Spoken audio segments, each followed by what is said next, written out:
नमस्कार दोस्तों, स्वागत है आपका आज के मुख्य समाचार में, जिसमें सबसे पहली और बड़ी खबर में आपको बताएंगे कि वीवीपैट पर सुप्रीम कोर्ट का चुनाव आयोग को नोटिस, कांग्रेस बोली पहला बड़ा कदम। जी हां दोस्तों, बेहद बड़ी खबर आ रही है। सुप्रीम कोर्ट ने चुनाव आयोग को नोटिस दे दिया है और वीवीपैट से गिनती को लेकर ये बड़ी खबर आ रही है। पहला बड़ा कदम यहाँ पर इस दिशा में बढ़ते हुए दिख रहा है। इसी के साथ दूसरी खबर में आपको बताएंगे कि जनता की कमाई मोदी सरकार ने बैंकों से लूटी और यहाँ पर कांग्रेस अध्यक्ष ने लगा दिया है भाजपा पर यह बड़ा बयान। तीसरी खबर में जिक्र होगा कि महाभ्रष्ट पार्टी है बीजेपी, चुनावी बॉन्ड के जरिए देश को लूटा गया, अशोक गहलोत का तीखा हमला।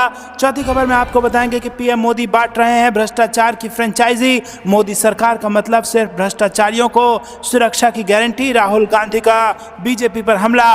और खबर में आगे ये भी बताएंगे कि कांग्रेस का बीजेपी पर हमला, कहा उत्तराखंड में बेरोजगारी, पलायन और कानून व्यवस्था के मोर्चे पर विफल रही सरकार। दोस्तों, इसी प्रकार की तमाम बड़ी खबरें आपके लिए लेकर आए हैं, लेकिन उससे पहले अगर आपको भी ऐसा लगता है कि 2024 के इस लोकसभा चुनाव में मोहब्बत जीतेगी और नफरत की होगी हार, तो वीडियो को कीजिए लाइक और चैनल को सब्सक्राइब करके बेल आइकन दबाकर कमेंट में लिखिए जय हिंद। रुक करते हैं सबसे पहली और बड़ी खबर की तरफ। वीवीपैट पर सुप्रीम कोर्ट का चुनाव आयोग को नोटिस, कांग्रेस बोली पहला बड़ा कदम। जी हां दोस्तों, बेहद बड़ी खबर आ रही है। ईवीएम पर उठ रहे विपक्ष के सवालों के बीच सुप्रीम कोर्ट ने वीवीपैट की सभी पर्चियों की गिनती कराने के अनुरोध पर नोटिस जारी किया है। लोकसभा चुनाव के बीच कांग्रेस ने इसे पहला महत्वपूर्ण कदम बताया है और सुप्रीम कोर्ट ने चुनाव आयोग और केंद्र सरकार को नोटिस जारी किया है। याचिका में मांग की गई है कि सभी वीवीपैट की पेपर स्लिप की गिनती की जाए और अभी वीवीपैट पर्चियों के माध्यम से केवल 5 ईवीएम के सत्यापन का नियम है। दोस्तों, आपको बता दें कि अगर यहां पर सब कुछ सही रहा तो यहां पर वीवीपैट की पर्चियों से जो है वो वोट की गिनती की जाएगी। Voter verifiable paper audit trail यानी कि वीवीपैट एक स्वतंत्र वोट सत्यापन प्रणाली है जो मतदाता को यह देखने की अनुमति देती है कि उसका वोट उसी उम्मीदवार को गया है या नहीं जिसे उसने वोट दिया है। और वीवीपैट के जरिए मशीन से कागज की पर्ची निकलती है जिसे मतदाता देख सकता है और इस पर्ची को एक सील बंद डिब्बे में रखा जाता है और विवाद की स्थिति में इसे खोला जा सकता है। तो दोस्तों, आपको बता दें कि वीवीपैट जिसका बेहद महत्वपूर्ण रोल है हमारे इस चुनावी व्यवस्था में, क्योंकि अगर वीवीपैट की पर्चियों को गिन लिया गया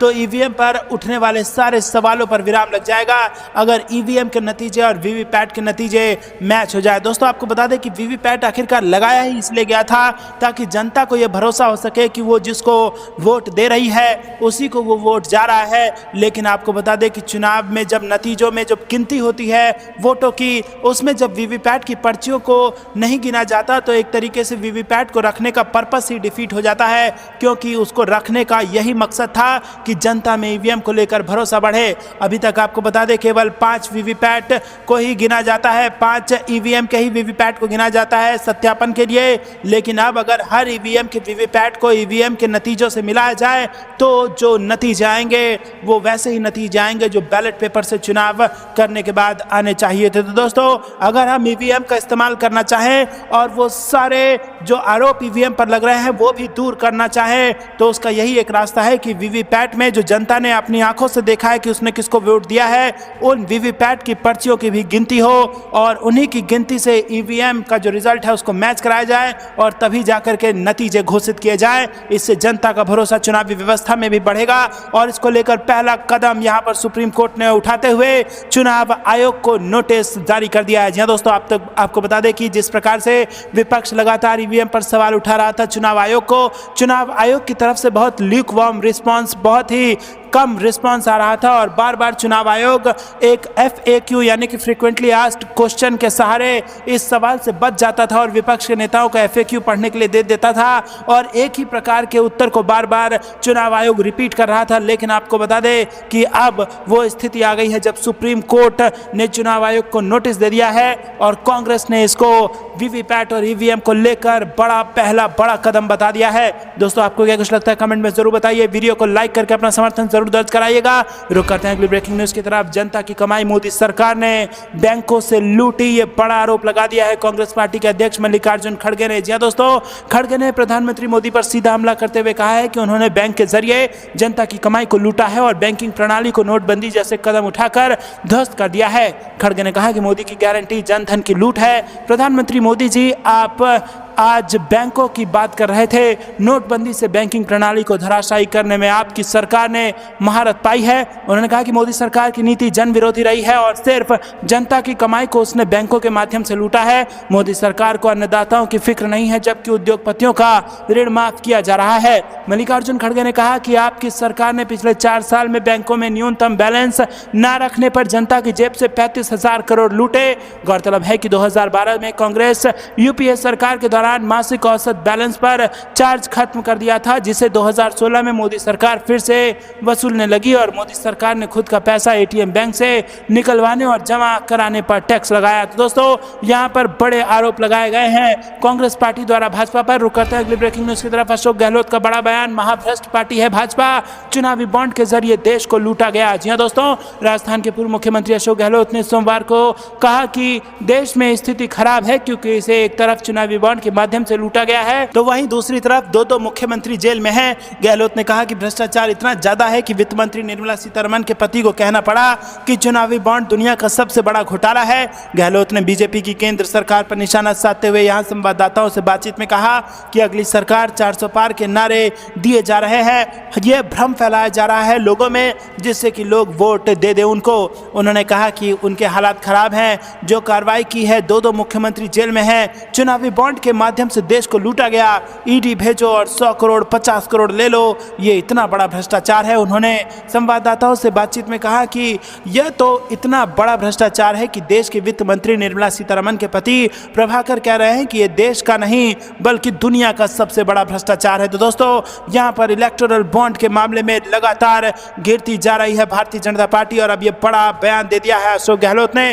रुक करते हैं अगली ब्रेकिंग न्यूज की तरफ, जहां पर आपको बता दें कि बीजेपी को लगा बेहद बड़ा झटका और संजय सिंह को मिली जमानत। जी हां दोस्तों, आपको बता दें कि लगातार 6 महीने से यहां पर जेल में बंद थे संजय सिंह और आम आदमी पार्टी की टॉप लीडरशिप इस वक्त जेल में बंद है। तिहाड़ जेल में सब बंद है और मुख्यमंत्री भी दिल्ली के तिहाड़ जेल में बंद हैं। और इसी बीच राहत की खबर आम आदमी पार्टी के लिए और बीजेपी को बड़ा झटका लगा है जब तेज तर्रार और जबरदस्त बयान से भाजपा को हिलाने वाले नेता संजय सिंह, जिन्होंने सीधा सीधा कहा था कि आखिरकार भाजपा की हैसियत ही क्या है, उसके बाद उनको जेल जाना पड़ा था लेकिन अब उनको जमानत मिल गई है। तो दोस्तों, चुनाव से पहले आम आदमी पार्टी के दिग्गज नेता संजय सिंह को जमानत मिलना कहीं ना कहीं बीजेपी की मुसीबत बढ़ा सकता है। और आपको बता दें कि जब यह सुनवाई कोर्ट में चल रही थी तो ईडी ने यहां पर संजय सिंह की जो जमानत याचिका है उस पर कोई विरोध दर्ज नहीं किया, क्योंकि सवाल यही बन रहा था कि इतने दिनों से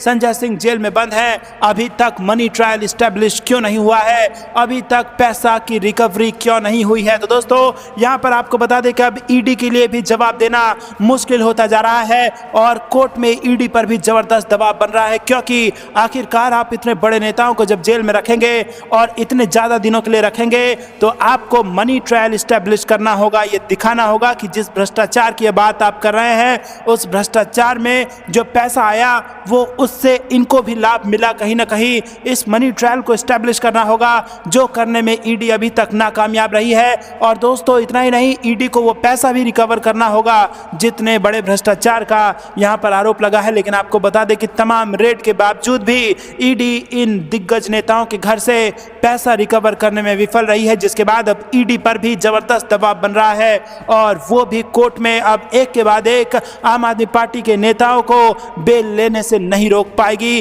क्योंकि यहां पर आपको बता दें कि अभी तक मनी ट्रायल स्टैब्लिश नहीं हुआ है। अब देखना होगा कि अरविंद केजरीवाल, सत्येंद्र जैन और मनीष सिसोदिया को कब जमानत मिलती है। लेकिन यह बड़ी राहत की खबर है जहां पर संजय सिंह जेल के बाहर है, क्योंकि जमानत उनको मिल चुकी है। रुक करते हैं अगली ब्रेकिंग न्यूज तरफ। पीएम बांट रहे हैं भ्रष्टाचार की फ्रेंचाइजी, मोदी सरकार का मतलब सिर्फ भ्रष्टाचारियों को सुरक्षा की गारंटी, राहुल गांधी ने दिया यह बड़ा बयान। दोस्तों, कांग्रेस के पूर्व अध्यक्ष राहुल गांधी ने भ्रष्टाचार के खिलाफ कार्रवाई से जुड़े प्रधानमंत्री मोदी के बयान को लेकर सोमवार को उन पर पलटवार किया और आरोप लगाया कि भाजपा भ्रष्टाचारियों का अड्डा बन चुकी है। उन्होंने यह दावा भी किया कि मोदी सरकार का मतलब सिर्फ भ्रष्टाचारियों को सुरक्षा की गारंटी है। प्रधानमंत्री मोदी ने रविवार को उत्तर प्रदेश में मेरठ की रैली में विपक्षी दलों के समूह इंडिया गठबंधन पर भ्रष्टाचार और भ्रष्टाचारियों को संरक्षण देने का आरोप लगाते हुए कहा था कि भ्रष्टाचारी चाहे कितने ही बड़ा क्यों ना हो, कार्रवाई होगी, जरूर होगी। जिसने देश को लूटा है उसे लौटाना ही पड़ेगा, ये मोदी की गारंटी है। तो राहुल गांधी ने एक्स पर पोस्ट किया कि प्रधानमंत्री कहते हैं कि वो भ्रष्टाचार से लड़ाई लड़ रहे हैं,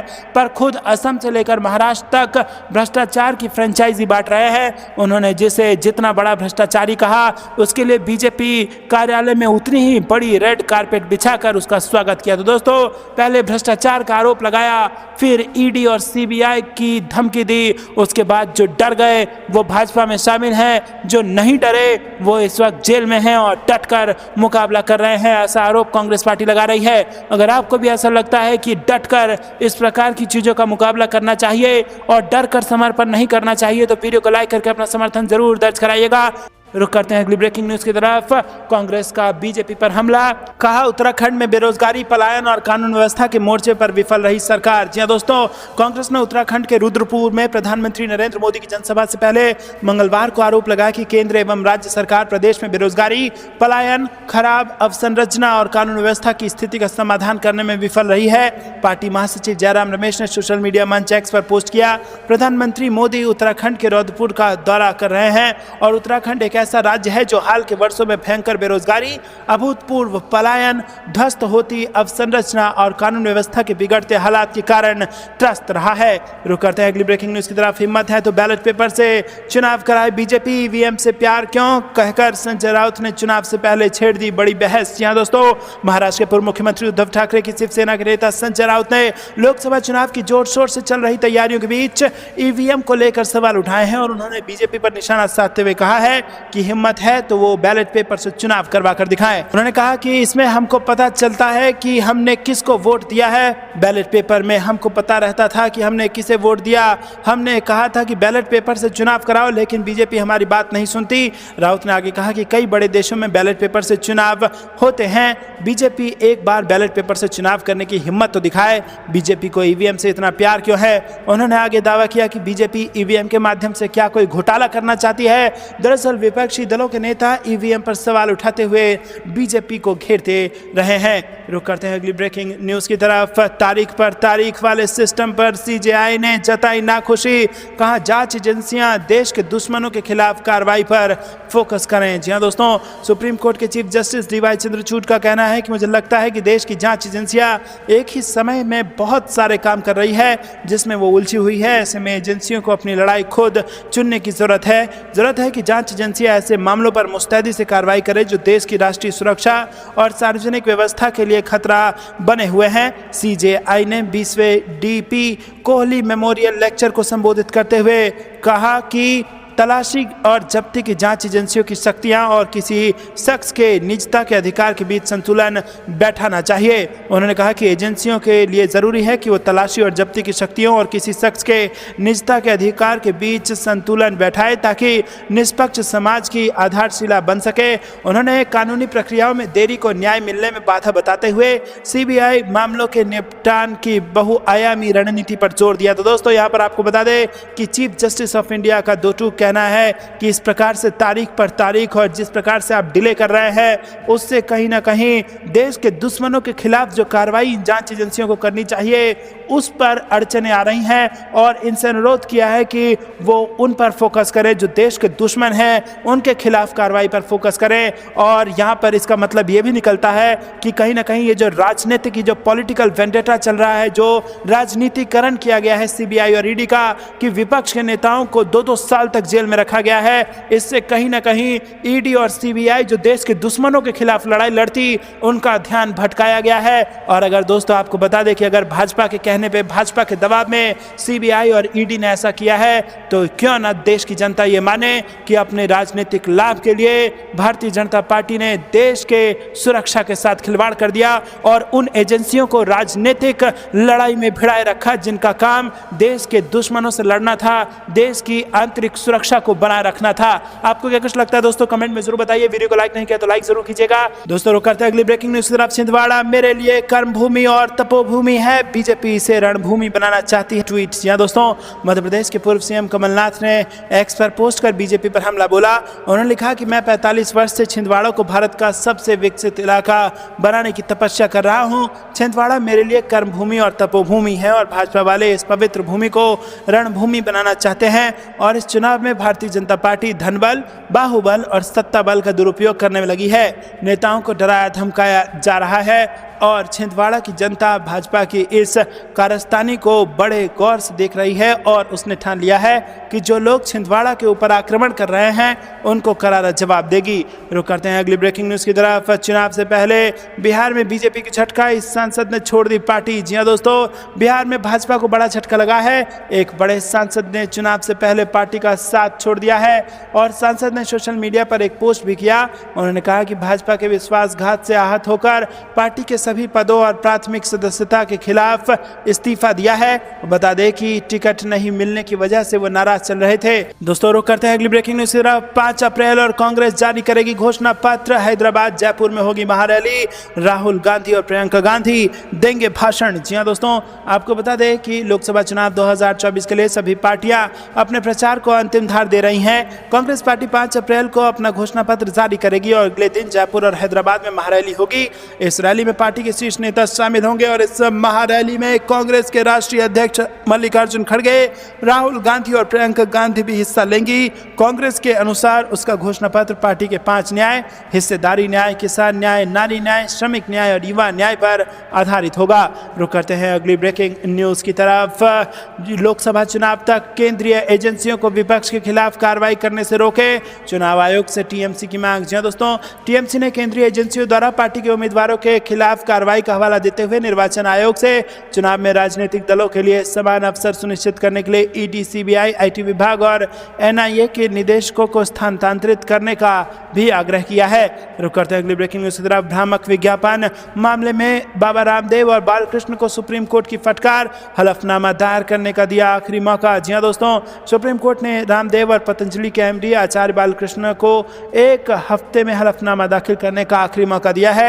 साथ ही आदेश दिया है कि अगली सुनवाई 10 अप्रैल को होगी। रुक करते हैं अगली ब्रेकिंग न्यूज की तरफ। आम आदमी पार्टी नेता आतिशी का गंभीर आरोप, सरकार बना रही है दबाव, बीजेपी ज्वाइन करो या जेल जाओ। भाजपा बोली भगवा पार्टी रहती है भ्रष्टाचारियों से दूर। जी हां दोस्तों, आपको बता दें कि यहां पर आम आदमी पार्टी की मंत्री आतिशी ने मंगलवार को दावा किया है कि उन पर अपना राजनीतिक करियर बचाने के लिए भाजपा में शामिल होने का दबाव डाला जा रहा है और अगर ऐसा नहीं हुआ तो उन्हें 1 महीने में गिरफ्तार कर लिया जाएगा। दिल्ली में एक संवाददाता सम्मेलन को संबोधित करते हुए आतिशी ने कहा कि भाजपा ने मेरे एक करीबी सहयोगी के माध्यम से मेरे राजनीतिक करियर को बचाने के लिए उनकी पार्टी में शामिल होने के लिए मुझे संपर्क किया और अगर मैं भाजपा में शामिल नहीं हुई तो आने वाले 1 महीने में मुझे ईडी द्वारा गिरफ्तार कर लिया जाएगा।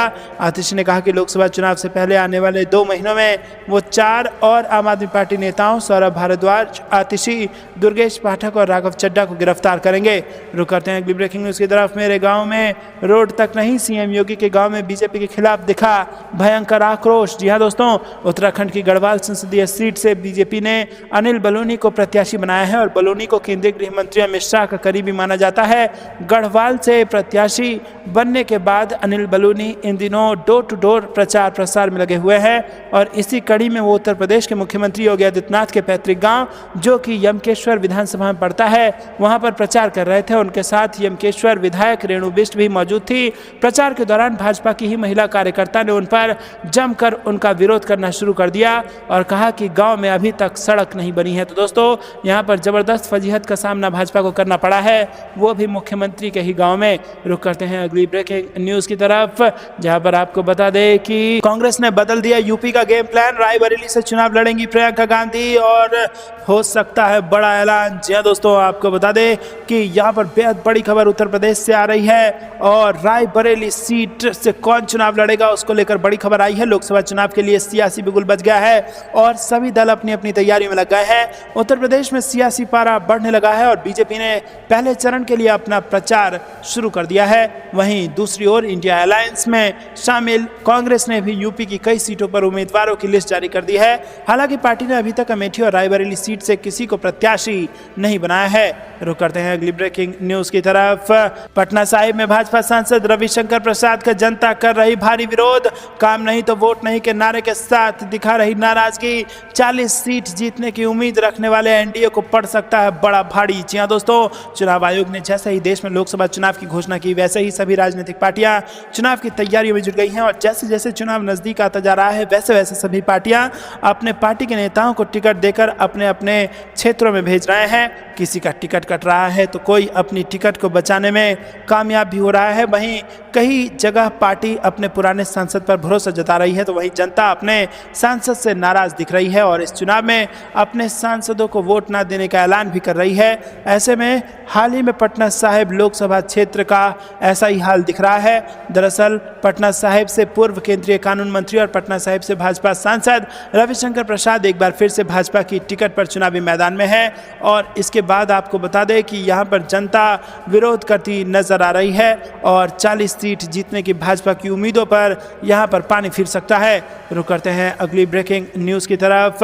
कांग्रेस महासचिव सचिन पायलट ने मंगलवार को कहा कि भगवान राम सबके हैं और भारतीय जनता पार्टी चाहे कितनी भी कोशिश कर ले वो उन पर या धर्म पर एकाधिकार नहीं रख सकती। तो दोस्तों ये थी दिन भर की सारी जरूरी और बड़ी खबरें। तक बने रहने के लिए बहुत बहुत धन्यवाद। चांस पहले वीडियो को लाइक और चैनल को सब्सक्राइब करके बेल आइकन दबाकर कमेंट में लिखे जय हिंद। अभी के लिए इतना ही। जय हिंद, जय भारत।